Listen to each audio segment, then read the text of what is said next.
পরবর্তীতে এটা চরমনাই হযরত রহমতুল্লাহ আলাইহির নেতৃত্ব দিয়ে আগায় নিয়ে গেছেন। বাংলাদেশের রাষ্ট্র এবং রাজনীতিতে ইসলামী শাসনতন্ত্র আন্দোলন একটা সংগঠনের নাম ছিল, জানেন আপনারা? জানেন? ইসলামী শাসনতন্ত্র আন্দোলন 1987 সালে এই সংগঠনটা গড়েছিলেন বাংলাদেশের শীর্ষস্থানীয় ওলামায়ে কেরাম মিলে।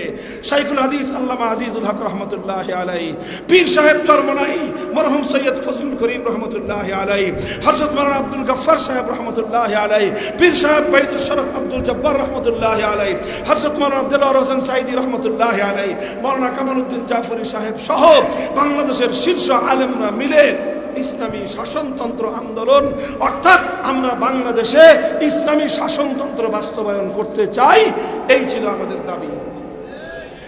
পরবর্তীতে এটা চরমনাই হযরত রহমতুল্লাহ আলাইহির নেতৃত্ব দিয়ে আগায় নিয়ে গেছেন। কিন্তু 2011 পরে 2006 সালের পরে একটা আইন করলো বাংলাদেশে যে রাজনীতি করতে হলে নির্বাচন কমিশনের নিবন্ধন লাগবে। নির্বাচন কমিশন নিবন্ধন দিবে সংবিধানের আলোকে। ওনারা ইসলামী শাসনতন্ত্র আন্দোলনের নিবন্ধন চাইলেন। তখন নির্বাচন কমিশন বলল যে আপনি ইসলামী শাসনতন্ত্র বাস্তবায়ন করতে চান, বাংলাদেশের সংবিধানের আলোকে ইসলামী শাসনতন্ত্রের কথা বলাটা অবৈধ।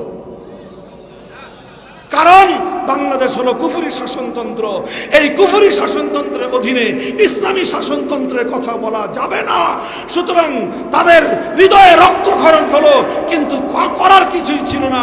শেষ পর্যন্ত নামটা পরিবর্তন করে শাসনতন্ত্র শব্দ বাদ দিয়ে ইসলামী আন্দোলন নামে তাদেরকে নিবন্ধন নিতে হলো।